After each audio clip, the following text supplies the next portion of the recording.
Boa tarde, gente.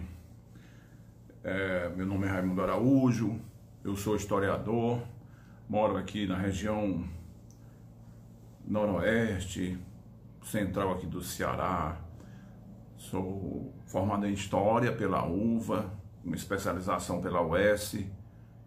Estou terminando um doutorado, se Deus quiser, pela UF do Rio de Janeiro, de Niterói, no Rio, certo?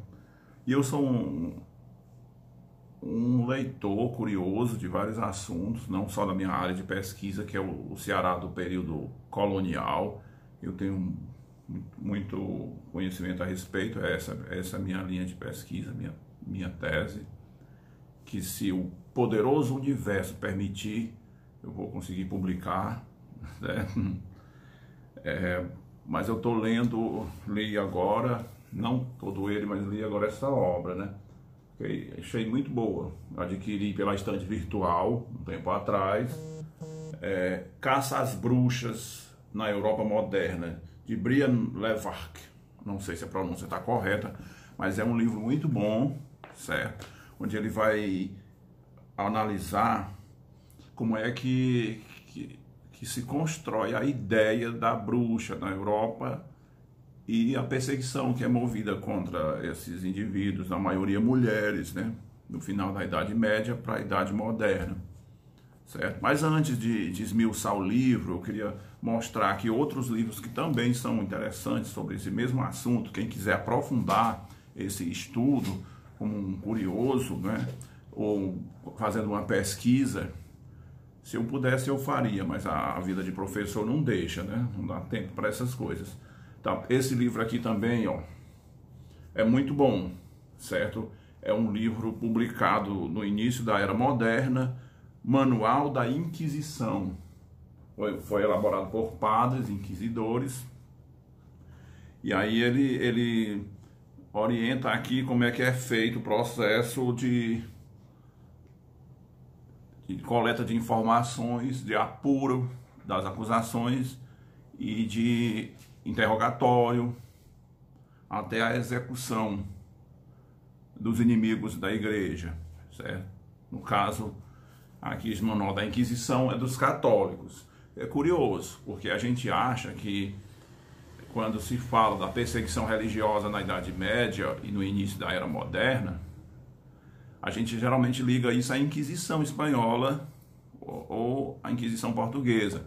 Mas a caça às bruxas, você prender e executar pessoas por bruxaria, por heresia e por outros crimes contra a fé, ela também aconteceu nos países que a gente pode chamar de países protestantes. Aconteceu na Rússia, na França, no que seria a Alemanha, na Itália, enfim, na Inglaterra. Todos esses países protestantes tiveram também as suas inquisições, só que não foram tão centralizadas como aconteceu na Inquisição Espanhola, onde o Estado espanhol organizou os tribunais do Santo Ofício e deu poderes a determinados clérigos, né, o Savonarola e outros mais, para perseguir, prender, torturar e, depois da confissão admitida, condenar, executar os inimigos da fé, os inimigos da cristandade. Dentre esses inimigos, os mais comuns, os mais perseguidos, além de bruxas, eram esses aqui, ó, os judeus. Esse é um bom livro, os judeus que construíram o Brasil, aqui falando sobre o judaísmo, os judeus que vieram para o Brasil. Tem na biblioteca do Senado, tem um sobre, deixa eu mostrar ali meus livros, são muita coisa, cara, não dá para ver aqui. Raízes da Intolerância, esse daqui, certo? Raízes da Intolerância, que conta sobre a Inquisição em Pernambuco, perseguindo, no caso específico, a Inquisição em Pernambuco, perseguindo os sodomitas. Sodomitas, para a tradição cristã medieval, eram os praticantes da sodomia. E o que é sodomia? Sodomia quer dizer sexo anal, entre dois homens ou entre um homem e uma mulher, né? Isso foi tirado de uma passagem bíblica, certo? Que é a destruição de Sodoma. Conta a passagem bíblica que se refere à destruição de Sodoma, não é, que 2 anjos desceram do céu e foram passear na cidade de Sodoma, e lá eles foram cercados por homens. Os anjos eram homens muito bonitos e tal, e despertaram a atenção de alguns moradores de Sodoma que queriam estuprá-los, né? Violentá-los. E eles foram salvos por Ló, certo? E eles amaldiçoaram a cidade de Sodoma e mandaram a família de Ló se retirar da cidade, que até o amanhecer do dia ela seria destruída, e como de fato foi, segundo a Bíblia, né? Daí, a tradição cristã medieval atribui a pessoa que quer fazer o que os homens quiseram fazer com os anjos, sodomizá-los, ou seja, fazer coito anal, né?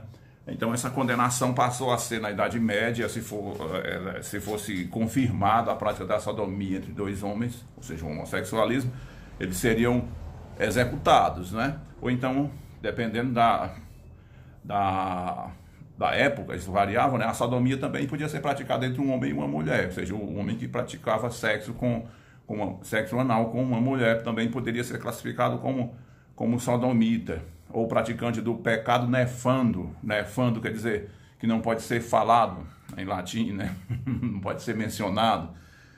Então, essas coisas todas é o retrato de um ambiente que pregava uma repressão à sexualidade, aos instintos, e uma moralidade baseada no controle do sexo, certo? Que aconteceu na Europa, né? O próprio Maquiavel, entre os processos que ele sofreu depois de escrever O Príncipe, uma obra que foi perseguida durante muito tempo, uma obra magistral, genial, que eu aconselho quem puder ler, faça isso, certo?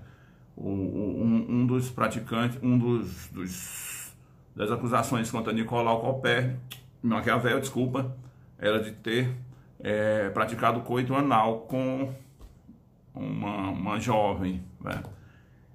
E ele felizmente escapou dessa execução.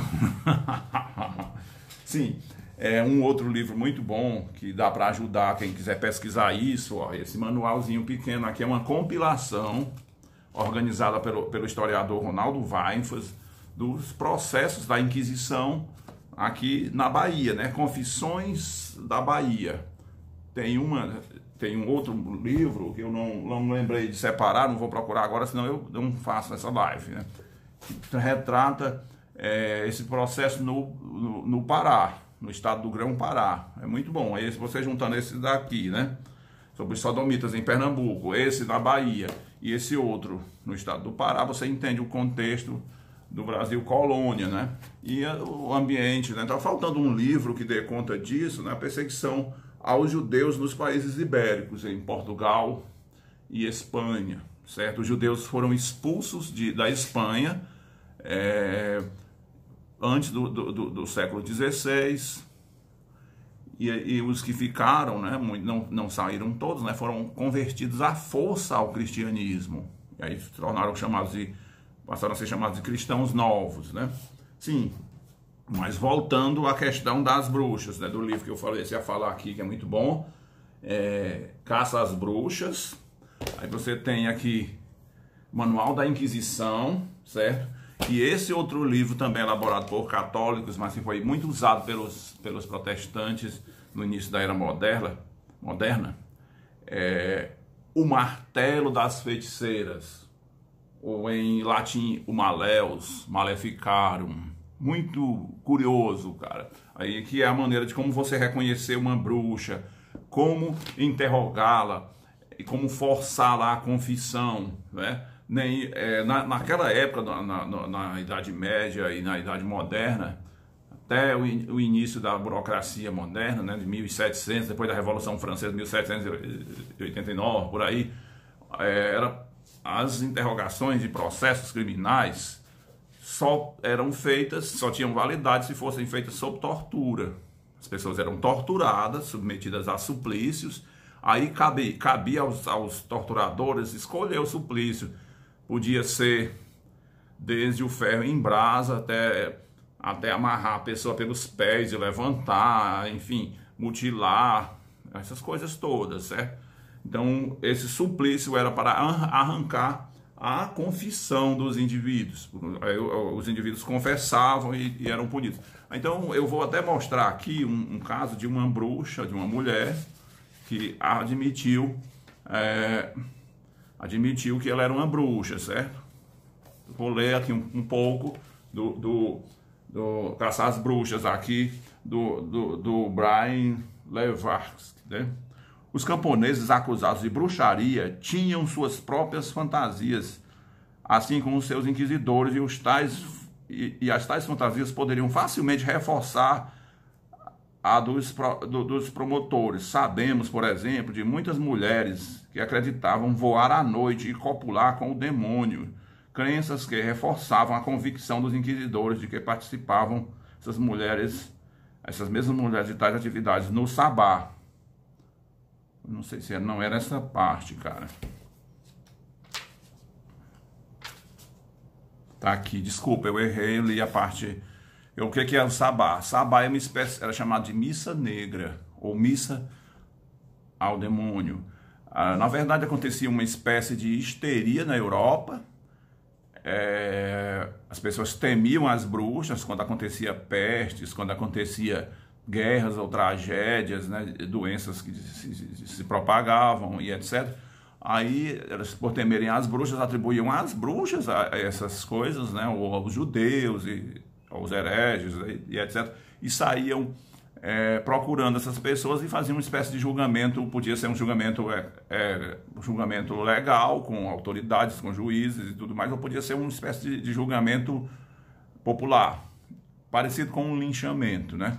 Onde mulheres idosas que faziam curas, que faziam adivinhações, que faziam chás e etc., eram acusadas de bruxaria, torturadas, confessavam, né? Quem sob tortura não confessa, né?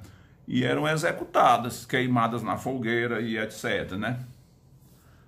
Deixa eu ver aqui. O papel crucial desempenhado pela tortura em assegurar as confissões do diabolismo, ou seja, a adoração ao diabo, né, é mais claramente ilustrado pelo processo de 3 bruxas em 1617, na ilha localizada no Canal da Mancha. Nesse processo, a tortura só foi aplicada no estágio avançado. Até aquele ponto, o processo lidara apenas com acusações de malefício. Numerosas testemunhas declararam terem as 3 mulheres enfeitiçado objetos inanimados, infligindo estranhas doenças a várias pessoas e animais, ferindo cruelmente grande número de homens, mulheres e crianças e causando a morte de inúmeros animais do pasto. Com base nesses depoimentos, que não faziam nenhuma referência à adoração ao diabo, que era a principal característica que se tinha das bruxas, né? Desculpa, troca. Ângela, por que você não fica lá, meu amor? O papaizinho tá gravando um vídeo. Dá um tempo pra mim e vai lá pra baixo com ela. Já eu chego lá, viu? Não vá não. Vá não. Sua mãe já chegou?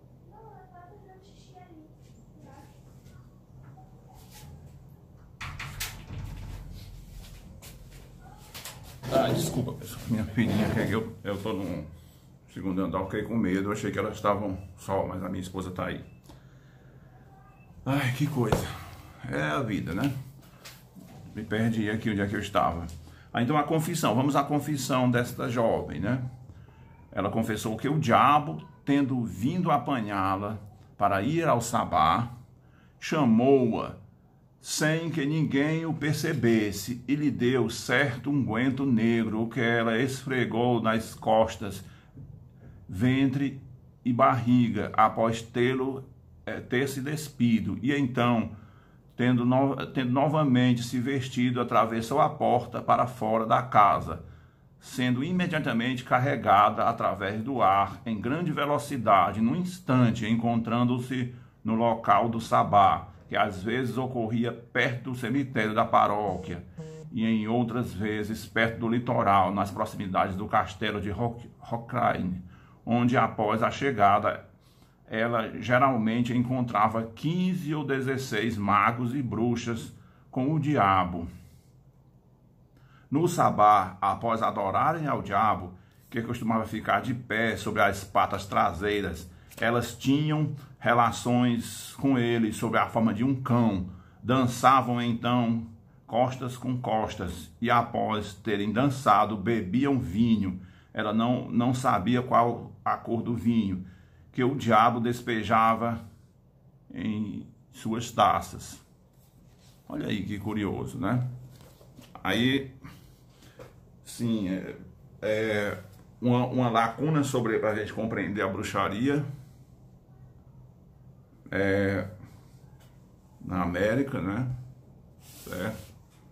Porque cortou meu raciocínio, cara. As minhas filhas tiraram aqui a minha espontaneidade aqui. Eu vou terminar o trabalho, certo? A gente tem esse trabalho aqui de como é que esse aqui fala sobre a colonização da América, não é? Na América Latina, do Zdedan Todorov, A Conquista da América. Trata sobre esse tema, de como os europeus tinham essa visão preconceituosa, nessa visão estereotipada, vamos dizer assim, doente, né, do que tange a perspectiva religiosa, e que foram esses europeus que vieram colonizar o Novo Mundo. Aí a gente tem alguns dos livros que podem tratar disso, né? Esse livro aqui é do próprio Hernán Cortés, o colonizador do México, da América Central, né, que subjugou os astecas e os incas, certo? Muito bom, curioso para você conhecer, o relato do próprio colonizador. Tem na estante virtual para você comprar, todos esses livros tem lá, né? E esse daqui, ó, do Américo Vespúcio, certo? O Américo Vespúcio, Novo Mundo, certo? Tem um aqui, só que eu não encontrei, que é do Colombo, o próprio Colombo, o Diário de Colombo. Muito bom, que mostra a visão dos europeus para essa época, né? Aí, uma leitura que eu estou buscando, com o tempo eu vou fazer isso, é entender a adoração da Virgem Maria, certo? Esse autor, já faz algum tempo que ele escreveu esse livro, é um relançamento, né? Aqui é a história da Nossa Senhora em Minas Gerais. Ele diz que só em Minas Gerais, no período colonial, existiam 23 Nossas Senhoras diferentes, certo? 23 Nossas Senhoras diferentes. Aqui no Ceará tem também dezenas, né? Nossa Senhora das Dores, Nossa Senhora dos Prazeres, Nossa Senhora das Graças, Nossa Senhora das Candeias e por aí vai, né? Nossa Senhora dos Navegantes. Então esse culto à Virgem Maria, muito curioso. E o culto aos santos católicos, né? Santo Antônio, São Francisco, São José, essas devoções dos santos que remontam ao imaginário europeu que é anterior ao cristianismo, né? que era o Império Romano, onde houve a transição, né? Deixa eu ver aqui. Quando você estuda as mitologias da Grécia Antiga, né? Que são 2 livros que falam um pouco sobre isso, mas tem melhores, você pode ver a Odisseia, né? De Homero, ou a Ilíada, onde mostra esse culto que os gregos faziam aos heróis, né? Ou até mesmo antes dos gregos, né? A epopeia de Gilgamesh, né? Esse culto aos heróis, a adoração dessas imagens e etc. Aí você vai ver que existia uma espécie assim houve uma transição entre os heróis da mitologia grega ou da mitologia greco-romana para os santos católicos, né, que seria São Jorge, né, e assim, e até para a própria imagem de Jesus Cristo. A figura do herói foi metamorfoseada, sofreu várias metamorfoses e adaptações e chegou à nossa era, certo? Mas é isso, o que eu queria ressaltar era os livros sobre a bruxaria, né? Sobre caçar as bruxas, que é isso daqui, né? O martelo das feiticeiras, que é esse daqui. E, como é que era o outro mesmo? Meu Deus, me perdi. Ah, tá aqui. O manual do Inquisidor. Muito bons. Quem quer entender tudo isso aí, né? E o que é mais curioso nesse aspecto, né? É assim, nesse caso aqui, que é o que eu estou lendo nesse momento, é a percepção de que o que a gente chama de Inquisição também aconteceu nos países protestantes, só que de forma mais pulverizada, não foi tão institucionalizada, né? A queima de hereges, a perseguição a bruxas, a judeus, a pessoas que discordavam da fé e tal. Isso é uma característica inerente da transição do feudalismo para a modernidade. Então, quando estava havendo o colapso das tradições antigas, medievais e tal, daquele imaginário fantástico, né, daquele mundo medieval, e a instituição a institucionalização do Estado moderno, com a centralização do poder, a criação do clero e tudo mais, aí as figuras populares que praticavam o curandeirismo, as adivinhações e tudo mais, passaram a ser demonizadas, porque o próprio discurso da igreja, das igrejas cristãs, né, seja ela a igreja católica ou as igrejas protestantes, ou as igrejas nacionais, como a igreja anglicana e outras mais, né, elas demonizavam esse passado dessas práticas mágicas, de magia, não é, que eles passaram a considerar como sendo coisas do demônio. Isso é inerente ao discurso, né? Se eu quero instituir uma nova religião, eu demonizo o que está posto, o popular. Eu vejo isso, por exemplo, hoje no avanço das igrejas neopentecostais, né? E pentecostais, elas estão demonizando, não só, elas começaram discretas, né? Demonizando os cultos africanos, né? De origem africana, como a Iemanjá, a adoração, os terreiros de Umbanda e Candomblé e tudo mais. Eles estão mais ousados, estão atacando agora os cultos católicos, certo? Até teve o Marcelo Rossi, né, aquele padre católico famoso, né, ele foi atacado durante uma celebração por uma fanática, derrubado do altar na hora da sua prece, né? E está havendo queimas de imagens em vários lugares e tal, imagens de Nossa Senhora, de outros santos e tudo mais. Os evangélicos os neopentecostais estão se radicalizando, né? É curioso, porque isso é uma passagem bíblica, né? E o alicerce da conversão, se eu quero converter uma população a uma nova religião, a um novo credo, ou a uma nova visão de Jesus, no nosso caso aqui, eu tenho que demonizar o que está posto. Daí então, eu demonizo as imagens, isso é coisa do demônio, vamos queimar isso, quem adora isso é o demônio. Por quê? Porque eles estão querendo descartar o velho clero, né, o clero católico, e tomar o lugar deles, né? Aí você vê um sujeito como o Valdomiro Santiago, o Edir Macedo, o Cila Malafaia e outros mais, que trazem um novo Deus, né? Um novo Deus muito mais empreendedor, empresarial, muito mais agarrado a valores materiais do que é o catolicismo tradicional, que tem um viés mais piedoso, mais caridoso, não é? Mais assim ligado a penitências. É uma nova religião, esses neopentecostalismo, né, que está surgindo, se expandindo, avançando pelo Brasil, e é um passo atrás, porque eles são muito mais intolerantes, com um pensamento diferente, divergente, aliás, né? São intolerantes, são perseguidores a práticas que eles não concordam e tal, e tem uma ousadia de quererem dominar o Estado, dominar as instituições. Curioso, porque no Ocidente demoraram séculos, né? Desde da Ilustração, para separar política e religião.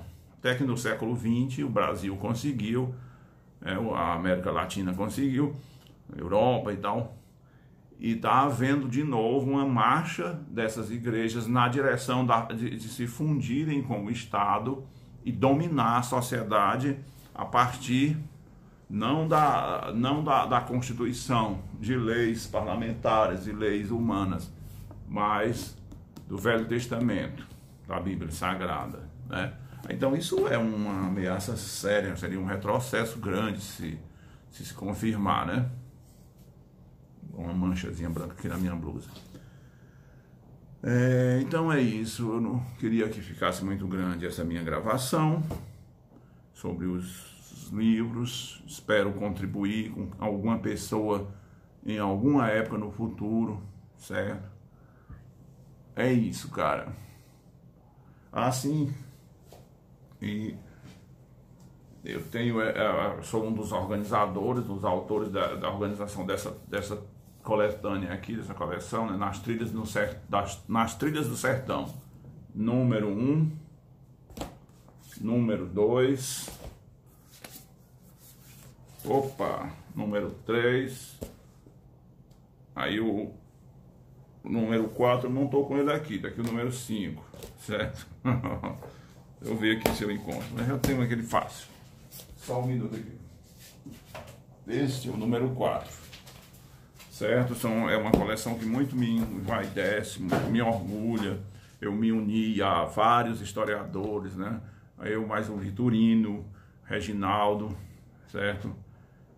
E muitos outros. A gente se dá as mãos e publica juntos o livro, já que a gente não tem condições financeiras, é caro para você lançar um livro, a gente não tem mercado consumidor, né? A gente não está no meio acadêmico, não é? Aí a gente aqui na cidade se uniu aos professores, alguns amigos nossos que são professores da Universidade Vale do Acaraú e agora mais recentemente alguns outros professores da URCA, da Universidade do Cariri, do Ceará. Aí a gente se dará as mãos, são livros de artigos sobre a nossa região, certo? A nossa região.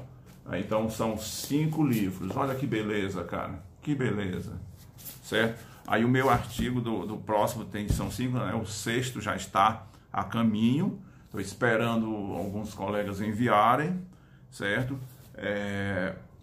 Então é isso, vamos publicar até o final desse ano ou começo do ano que vem, certo? Aí dos organizadores a gente tem eu, Reginaldo Araújo, Vitorino Farias, Iramar Miranda, a gente tem o Joaquim da Urca, o Raimundo Nonato da Uva, o Carlos Augusto dos Santos, Denis Melo também da Uva, certo?